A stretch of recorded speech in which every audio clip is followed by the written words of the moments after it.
Welcome back to Main Street Living. Quincy, this time of the year can be pretty stressful for many of us with the holidays approaching, but it could be a good time to take a time out and maybe go to a nice, relaxing museum.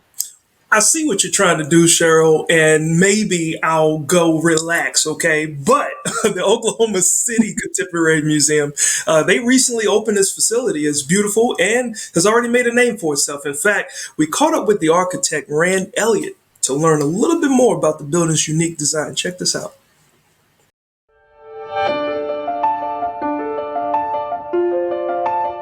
The building is called Folding Light because it's the result of how the skin is designed and clad on the exterior of the building.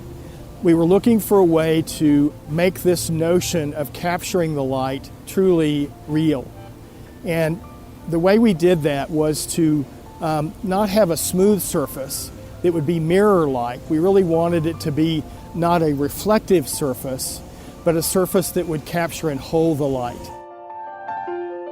We wanted the building to be maybe the first thing that you would see, and we wanted to be able to make sure that the location of the building as it relates to those people that are driving by was important. The lantern is created to symbolize not only the energy of the arts, but to give you a hint that you're close to the front, if you will. And so that is why it is truly there. And then that leads you to move around the building, and as you move around the building, the canopy is the next element that you see, and that begins to tell you, oh, that could be the entrance. And so those kinds of things are clues that you use as an architect in order to give the building and its sense of orientation meaning. The construction of this building had some complexities to it because there are virtually no 90-degree corners in it. It's really about this folding quality of the exterior skin that makes it unique and interesting. And so the construction of it was dynamic and dramatic and wonderful because there were some challenges that ended up being very positive things along the way from the constructability point of view. Fabulous contractors, fabulous construction people, men and women, really working to put a great sensibility and spirit into the building, and they did that. One of the most interesting things that has happened, I've begun coming to the job site at 6 o'clock in the morning at sunrise in an effort to try to get the color of light on the building. It's been a wonderful experience. It's gotten me up on Saturdays and Sundays very early, which is fun. One of the things I began to discover was that on all of the buildings that have windows around this building, they begin to reflect what's going on here.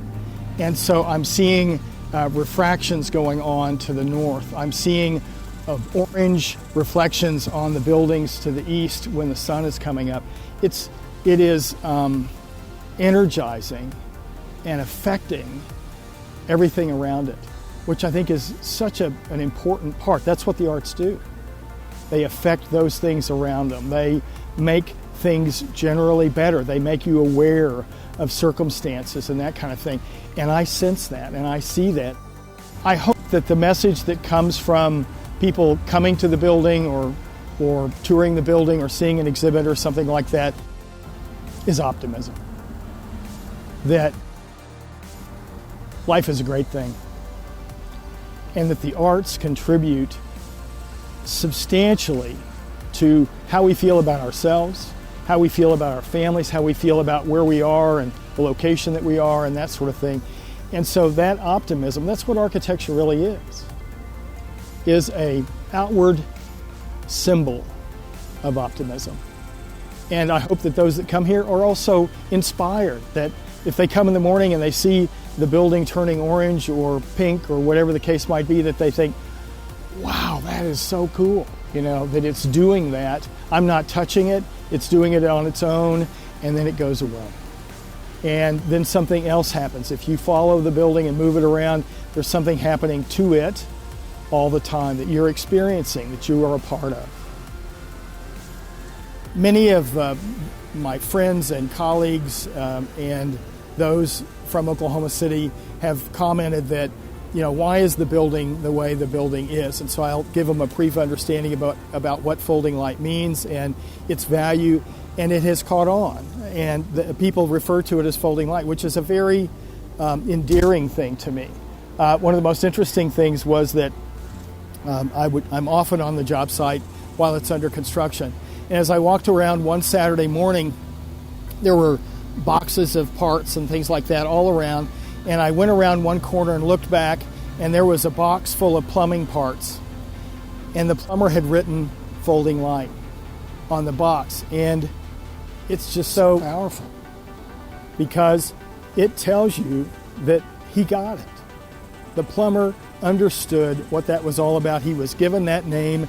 He was a part of the building of it. And he adopted that name and realized why it was what it was. That's a very powerful statement when the building connects to people like that.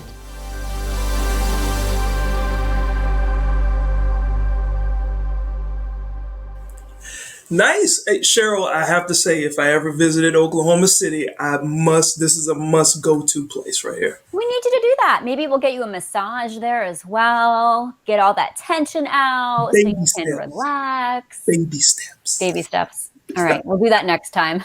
Until then, don't go anywhere. We've got more Main Street Living after this.